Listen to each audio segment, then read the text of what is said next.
Resistores. Na verdade, essa aula ela é dedicada à apresentação dos resistores e às duas leis de Ohm, que são basicamente as duas leis que vão reger o estudo dos circuitos elétricos. Tá? A gente vai discutir durante as aulas que a eletrodinâmica, perdão, ela tem uma série de formulinhas. Conforme você vai aprendendo gerador, receptor, todas elas são derivadas da lei de Ohm. Por isso ela é a mais importante. Né? Eu costumo dizer que com ela e com o PUI, você resolve 99,9% de todos os exercícios de vestibular. Só aqueles mais difíceis do ITA, IME, que são aqueles mais específicos, que aí requerem outras coisas. Tá? Bom, vamos lá. Vamos apresentar então o que a gente já viu e o que a gente vai ver agora. Então, na primeira parte do assunto, a gente falou um pouquinho de circuito elétrico e definimos corrente elétrica. Fizemos uns exemplos para calcular a corrente, né? E agora a gente vai falar de resistor. Resistência e resistividade, que são duas características dos resistores. Tá? E aí depois a gente fala das resistências equivalentes, numa outra passagem, tá? Numa outra aula. Bom, vamos começar então. Aqui nós temos a nossa querida lâmpada e a simbologia que a gente vai usar para resistor. Tá? Eu já tinha comentado com vocês na primeira parte que exemplos de resistores são aparelhos que esquentam, são feitos para esquentar. Né? Esses aparelhos, justamente por terem essa constituição, são os aparelhos que gastam muita energia, eles consomem muita energia. Né? Um ferro elétrico ligado durante 1 hora gasta muita energia. É por isso que recomenda-se, por exemplo, tomar, para economia de energia, né? Evitar passar roupa, tomar banhos rápidos, porque são aparelhos que vão esquentar muito, tá bom? E esse é o famoso efeito Joule. Tá? O nome Joule foi dado justamente porque o Joule estabeleceu o que a gente chama de equivalente mecânico da caloria. Né? É aquela relação de que uma caloria equivale a aproximadamente 4,2 joules, né? 4,18, depende do exercício, ela veio de um experimento realizado pelo Joule. Tá? Quando a gente for discutir termodinâmica, eu comento com vocês. Tá bom? Então, o objetivo. Só que, para que ele funcione, eu preciso que ele esteja ligado, certo? O que o Ohm fez, na verdade? Ele analisou o comportamento desses dispositivos. O que tornou ele famoso foi analisar o comportamento desses dispositivos. Tá? Então, a gente vai falar basicamente de duas questões. Né? Como é que ele descobre o conceito de resistência e como essa resistência varia de acordo com as especificações do aparelho. É isso que a gente vai discutir, em suma, nessa primeira aula de resistores. Tá? Beleza? Vocês querem tirar print disso?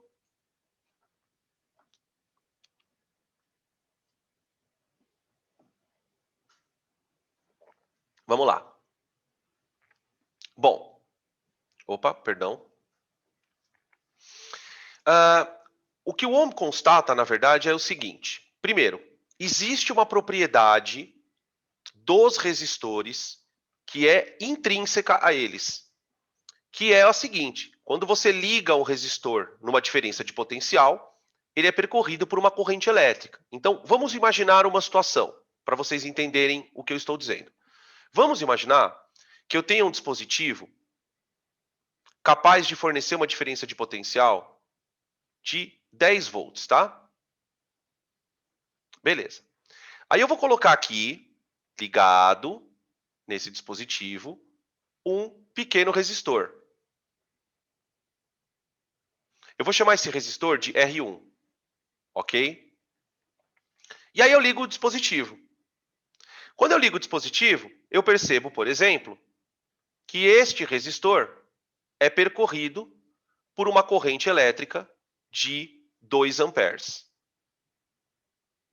Então, quer dizer, um resistor R1 ligado em 10 volts é percorrido por uma por uma corrente de 2 amperes, ok? Tá. Agora, vamos imaginar que eu pegue o mesmo dispositivo de 10 volts, Só que agora eu vou conectar um outro resistor. Ok? Esse outro resistor, eu vou chamar de R2. Ele vai ser ligado a 10 volts também. Ok? Só que esse resistor vai ser percorrido por uma corrente elétrica de 5 amperes. Certo? Então, a primeira pergunta que eu faço a vocês é a seguinte: se eu deixar esses aparelhos ligados durante o mesmo intervalo de tempo, qual deles vai deixar passar mais elétron?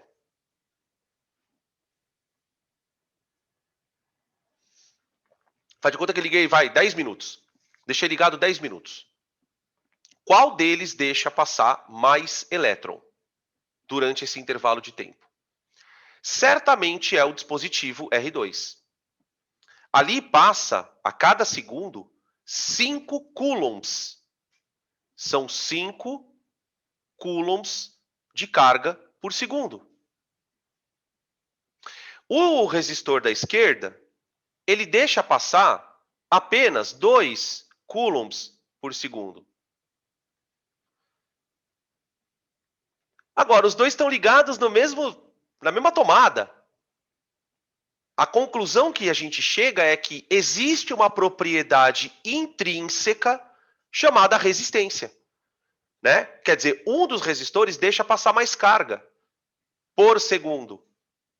E o outro resistor deixa passar menos carga por segundo. Então, resistência é a capacidade que um resistor tem de controlar o fluxo de carga.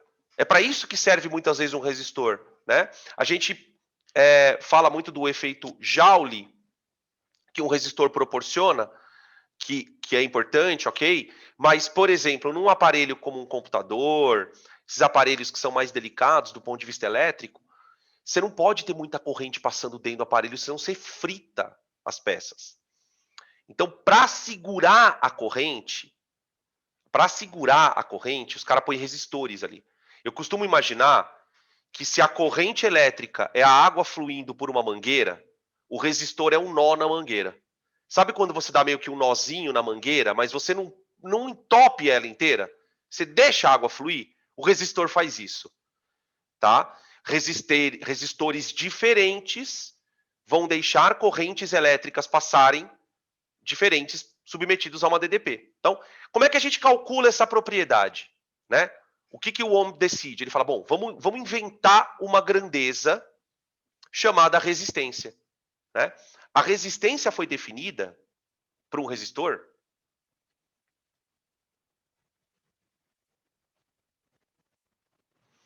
como sendo a tensão que ele é ligado dividido pela corrente que passa por ele. Isso é a resistência. Volt por ampere. Tá? No sistema internacional, resistência é volt por ampere, que é o ohm. É o ohm. É o ohm. Então, daqui nós temos a seguinte situação, vê se você concorda. O R1, ele está ligado a 10 volts e ele deixa passar 2 amperes. Portanto, a resistência dele é 5 ohms. 5 ohms. Tá? Já o R2, aqui é R1, né? Depois eu ponho ali. R2, ligado nos mesmos 10 volts, vai passar por ele 5 amperes. Então passa mais. Então a resistência dele é menor. Olha lá. Se a resistência é menor, ele passa mais.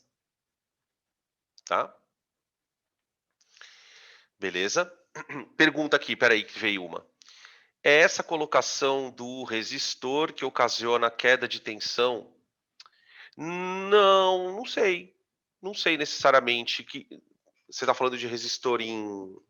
Não, é porque talvez essa queda de tensão que você esteja falando não seja necessariamente o que eu estou pensando. Não sei. Especifica melhor essa pergunta, porque eu acho que eu não entendi ela. A que resistor você está se referindo? Quando você fala assim, essa colocação do resistor que ocasiona a queda de tensão. O que a gente, quando você coloca um resistor no circuito, você vai ter um aumento no consumo dele. Quer dizer, vai depender muito de como você coloca ele, né? Você coloca em paralelo, em série. Deixa eu ver aqui. Quando sai da. Ah, tá. Não, é uma outra questão. Não. Agora eu entendi a tua pergunta. A tensão que é produzida na usina não é a mesma que nós recebemos aqui.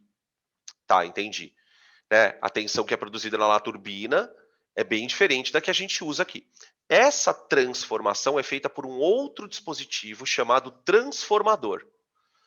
O transformador transforma a tensão. O resistor é diferente, por quê? O resistor ele não modifica a tensão, porque concorda que a tensão ela depende do aparelho que está ligando.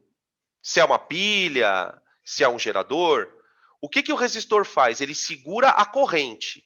Então, se você bota um resistor a mais ali, a corrente diminui, mas a tensão que o circuito está ligado continua sendo a mesma. Tá? A parte de transformador a gente vê no final de eletromag. Tá? Você pega, por exemplo, com transformador, você consegue pegar uma tensão de, sei lá, 50 mil volts e transformá-la para 30, basicamente. Tá? Os transformadores de alta voltagem fazem isso, né? Ela vem aqui no poste, eu não sei exatamente com quanto que ela chega no poste, não sei se ela já chega na estação com a tensão de 127, eu não sei exatamente onde que ela se perde, essa tensão. Tá? Beleza? Então, a definição de resistência é dada pela lei de Ohm, pela relação V por I. Tá? A partir daqui, a gente conhece, então, a lei de Ohm como ela é mostrada, né? Vou colocar aqui, ó. Peraí. Primeiro eu preciso corrigir isso aqui. Não é RI, é R1. Tá?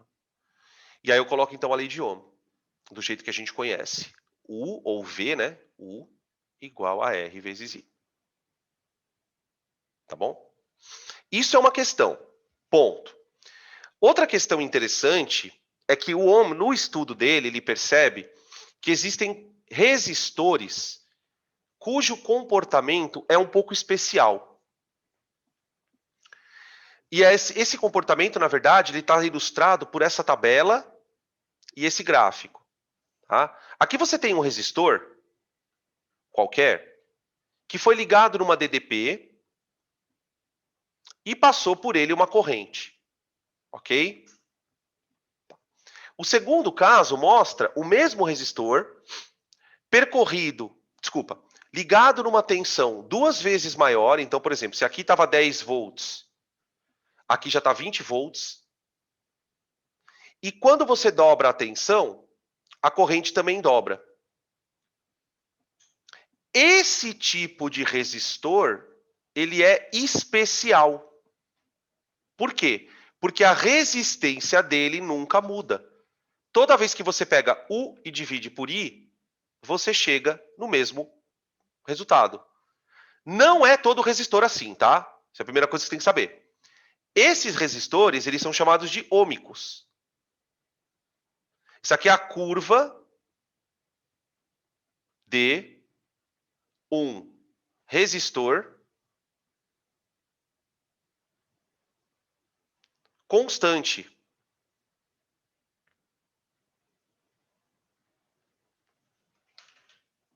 O vestibular adora esse resistor. É um resistor que não altera o funcionamento durante o período. Porque o que acontece na vida real? Deixa eu contar para vocês. Os resistores, eles são feitos para esquentar. Quando você liga o resistor, a corrente vai passando por ele e ele vai esquentando. Conforme ele vai esquentando, a resistência dele vai mudando. Eu vou mostrar para vocês um gráfico. Vocês vão entender o que eu estou falando agora. Então, na maioria dos casos, é muito complicado trabalhar com resistores em experimentos. Quando o resistor tem esse comportamento, a gente chama ele de ômico. Tá? Esses resistores, eles são mantidos, eles têm esse comportamento se você não deixar ele esquentar demais. Se deixar ele esquentar demais, zoa. Por isso que está escrito aqui em cima, ó. se você mantiver a temperatura constante, a DDP aplicada é proporcional à corrente. Esse é o resistor que eu chamo de ômico, tá? Desde que ele esteja numa temperatura constante. Qual é o comportamento de um resistor na prática? É bem distante disso aqui, tá?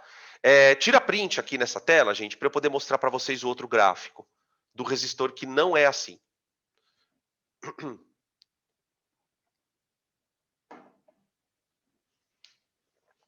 colocar aqui. Ó, esse aqui é uma curva de um resistor não ômico. Tá? Ele tem uma curva, literalmente. Então, para cada U, você tem um I também. Ó. Quando você aumenta o U, a corrente também aumenta. Mas não é proporcional, ó. Não é uma reta. E aí eu quero que vocês percebam o seguinte. Nesse caso, a resistência vai mudando. Se você quiser achar a resistência em cada situação, você tem que fazer U sobre I. U sobre I. U sobre I. Tá? Agora, o que eu quero chamar a atenção de vocês é o seguinte. Esse gráfico, ele mostra uma coisa bem parecida com a do outro. Eu vou voltar um pouquinho no outro para vocês perceberem uma coisa aqui. Isso aqui é uma reta, certo? Uma reta. Vocês estão vendo que aqui no desenho existe um grauzinho aqui, um θ, certo? Esse θ, ele tem uma tangente. De novo, aquela história de tangente, né? Aqui. Nesse caso, a tangente, gente, desse gráfico, é U, cateto oposto, sobre I. Quer dizer, eu posso dizer que o coeficiente angular dessa reta é a resistência, aqui no gráfico. O coeficiente angular dela. Tá? Agora, e quando o gráfico não é uma reta? Quando o gráfico é uma curva, você tem essa situação. Perceba que uma curva pode ser entendida por várias retinhas que vão perdendo a inclinação.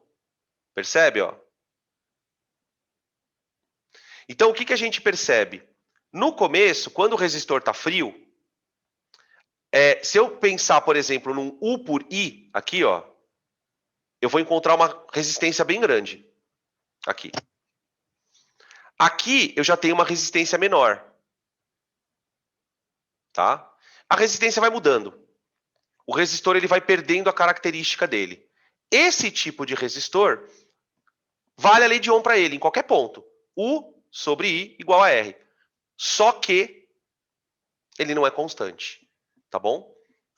A gente acaba nem usando muito ele. Eu coloquei aqui para citar mesmo para vocês, porque às vezes nos exercícios essa discussão surge também. Tranquilo? Beleza. Essa, então, é conhecida, né, o famoso URI, como a primeira das leis de Ohm. A primeira. A gente tem a segunda lei. Vamos comentar agora. Aqui, ó. A segunda lei de Ohm, gente, ela vai enxergar o resistor como um fio.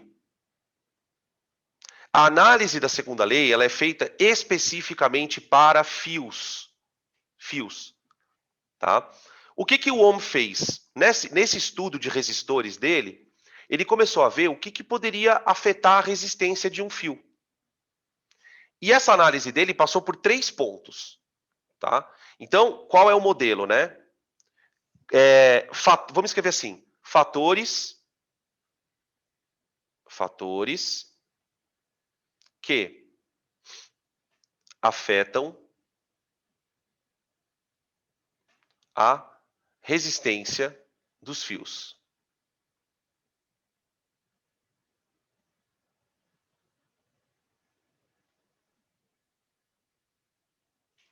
Tá. A resistência dos fios ela vai depender de 3 fatores.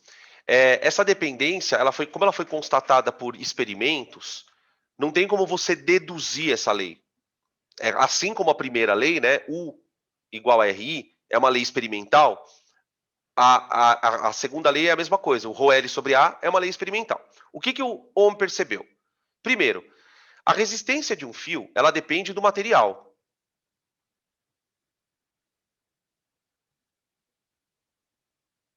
do material. Fios idênticos, de mesmo tamanho, mesmas dimensões, mas feitos de materiais diferentes, terão resistências diferentes. Tá.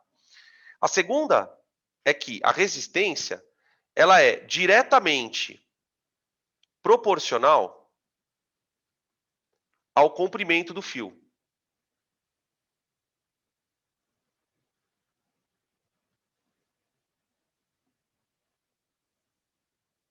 Ela é diretamente proporcional ao comprimento do fio.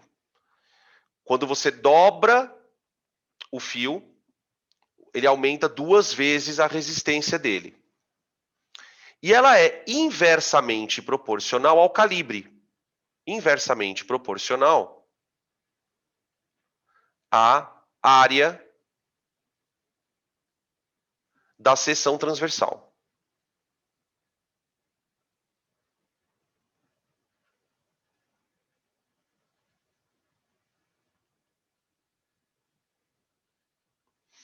Tá? Ele percebe que fios de mesmo material, por exemplo, mesmo comprimento, mas de espessuras diferentes, vão ter resistências diferentes. Tá? Ele constata isso. Bom, para expressar a interferência do material, ele cria uma grandeza chamada resistividade. É um número.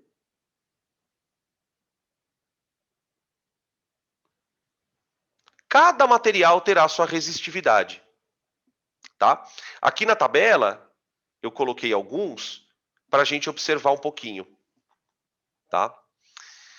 Por exemplo, o cobre ele é um metal de resistividade baixa. O que significa isso? Ele é bom condutor. Ele é um bom condutor por natureza. Né? Quando você compara, por exemplo, o cobre com o estanho, cobre com o ferro, por exemplo, cobre com mercúrio, tá vendo? Ó? O cobre é bem pequena a resistividade dele. Tá bom? Beleza? Esse é o valor da resistividade. Aqui eu coloquei do lado, que eu achei legal, eu falei, vou apagar isso aqui, mas depois falei, não, vale a pena a gente discutir. Uma outra propriedade que talvez vocês nunca tenham ouvido falar, que é a condutibilidade. Condutibilidade. Ô, gente, a condutibilidade é o contrário da resistividade. Percebam, por exemplo, esse aqui, ó, níquel. Olha a condutividade do níquel, 0,1. Qual é o inverso de 0,1, gente? 1 sobre 0,1 não dá 10, ó? Tá vendo? Então, a condutividade e a resistividade, na verdade, são números que um é o oposto do outro. Na fórmula da lei de Ohm, a gente usa a resistividade, tá? A gente usa ela. Tá bom?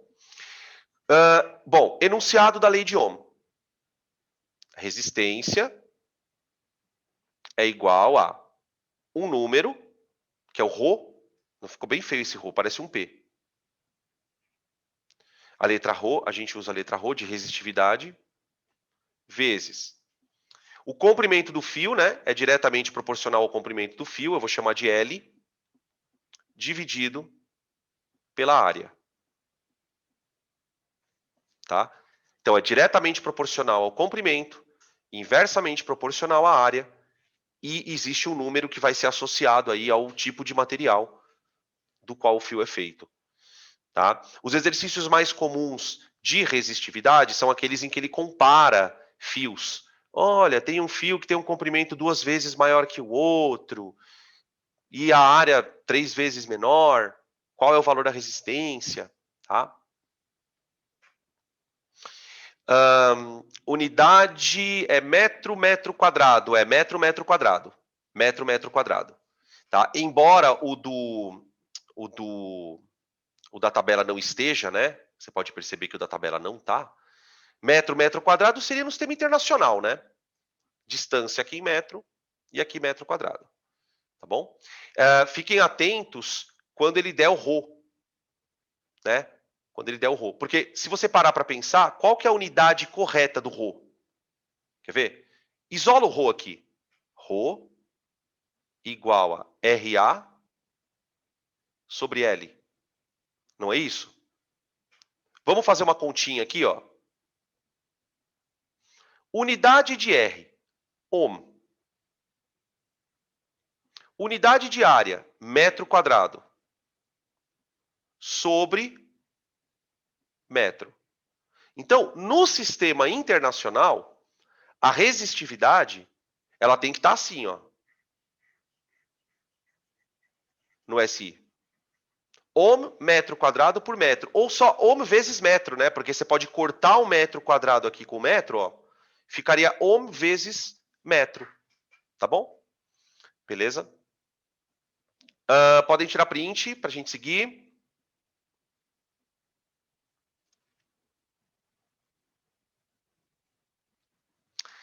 Um outro comentáriozinho aqui sobre reostato. Reostato. O reostato é um resistor, mas ele é especial. Por quê? O que acontece? Pela lei de Ohm, R igual a ρ L sobre A. Tá. Imagine um resistor que tivesse um comprimento que pode ser variável.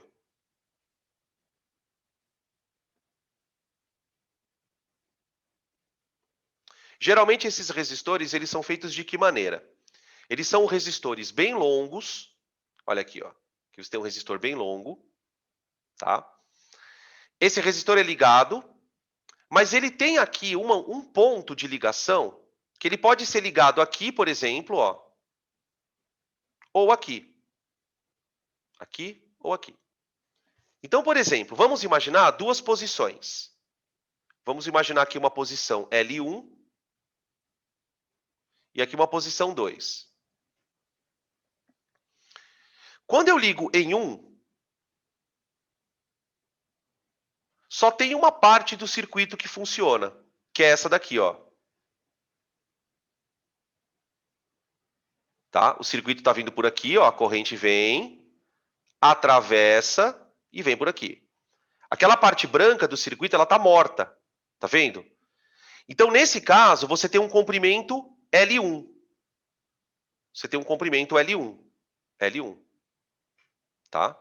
Que é pequenininho. Tá? É um comprimento pequenininho.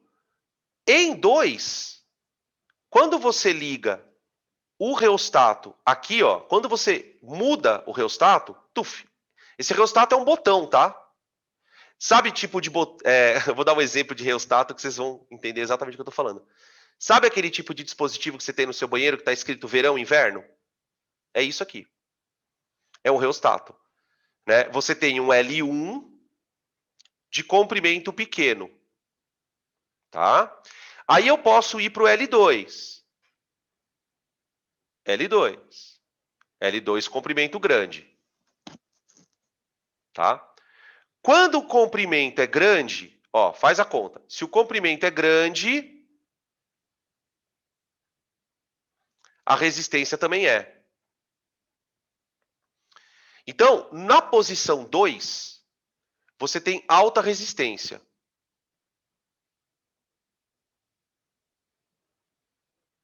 Por causa do comprimento grande. Na posição 1, você tem baixa resistência.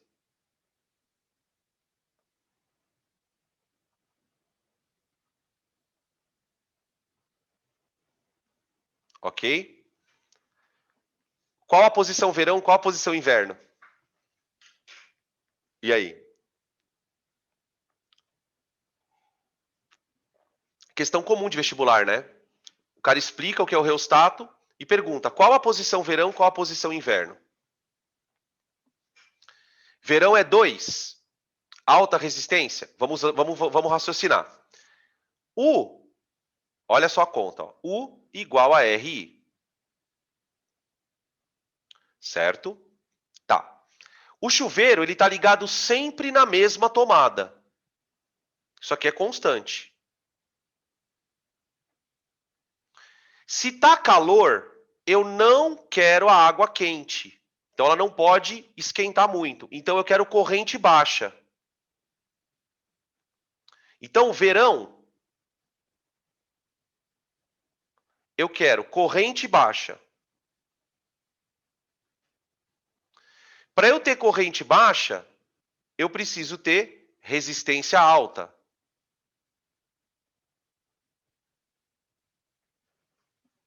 Então é a posição 2, é o verão.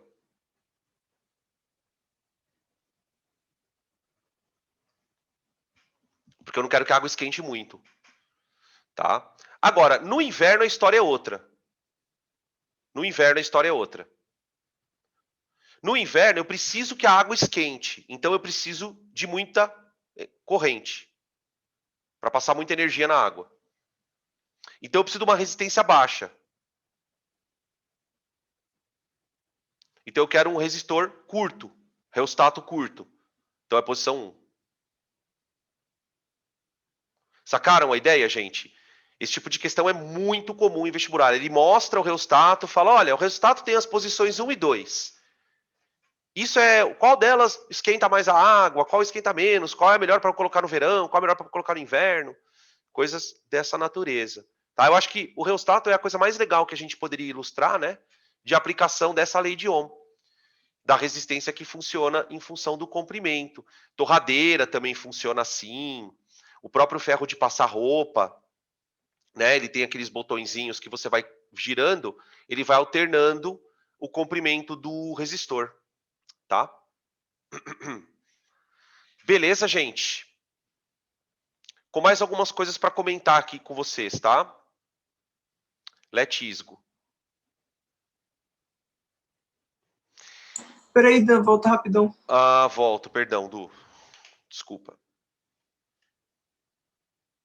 Prontinho. Pronto, não, que isso, eu que sou devagar, cara. Não, de boa. É que às vezes eu esqueço de perguntar, eu vou passando, vou embora. Aí, para a gente fechar um pouquinho, vamos falar um pouco de... Para a gente encerrar, vamos falar de efeitos fisiológicos da corrente. Efeitos fisiológicos da corrente. Quando a gente toma um choque, o que está acontecendo basicamente é que você virou um resistor. Você virou um resistor. Certo? E existem algumas coisas que você pode fazer para evitar virar um resistor. Né? A primeira coisa que você tem que fazer para evitar de fazer um resistor, você tem duas coisas, na verdade. Né? A primeira é não encostar nos fios. É o que a gente chama de acoplamento. Né? Por exemplo, você veja uma coisa curiosa aqui. Aqui você tem um cara segurando em 2 pontos do fio. Certo? É evidente que ele vai tomar um choque. Mas eu queria que você enxergasse isso de uma perspectiva um pouco diferente, porque você estudou eletrostática. Perceba que esse ponto aqui do fio, ó, ele tem um potencial. Ele tem um potencial. O ponto mais na frente não tem o mesmo potencial. Vocês lembram das superfícies equipotenciais? Imagina isso dentro do fio. O que acaba acontecendo? Quando você pega em 2 pontos diferentes do fio, você está pegando em 2 pontos que têm diferentes potenciais. Se esses pontos estiverem descascados, por exemplo, no fio, a corrente vai passar por você também. Você vira um resistor. O nosso corpo, gente, ele é uma imensa solução salina. É uma imensa solução salina. Tá? Beleza? Então, o que faz a gente tomar choque é você, de alguma maneira, se submeter a uma DDP. O que você tem que fazer? Evitar de se submeter a uma DDP. Né? Ah, professor, mas lá na minha chácara tem uma geladeira. Quando eu pego na geladeira, eu tomo choque. O que acontece nesse caso? Por algum motivo, a geladeira está com alguma parte que está com encurto, os aparelhos mais velhos começam a fazer isso. Quando você encosta na geladeira, você está encostando na carcaça dela, geralmente quando a geladeira começa a ficar enferrujada, né? Os fios começam a encostar na carcaça dela e a carcaça eletriza. Então, quando você pega, por exemplo, num chuveiro que dá choque, numa geladeira que dá choque, você está pegando num objeto que tem potencial, ele está eletrizado. Então, a torneira do chuveiro está eletrizada. Por isso que quando a gente pega num chuveiro que está dando choque, é porque tem algum problema na fiação. Pode procurar que tem algum problema. Né? O que acontece? Quando você encosta no aparelho, que é um condutor, você fecha um circuito com a terra. Você fecha um circuito com a terra. É bem verdade que se você tiver de chinelo, dependendo do chinelo, né, for um chinelinho mais grosso, o tempo não tiver muito úmido, você não estiver pisando na água aqui, você consegue isolar. Mas percebe que quando você encosta, você está fazendo terra. Exatamente o que está acontecendo aqui é você está servindo de fio terra. Você está fazendo exatamente a mesma coisa do para-raio. Né? Estabelece-se uma DDP entre a terra e a geladeira, por exemplo. Tá? E aí você tem exatamente a corrente elétrica passando, ok? Espera aí que estão perguntando aqui coisas.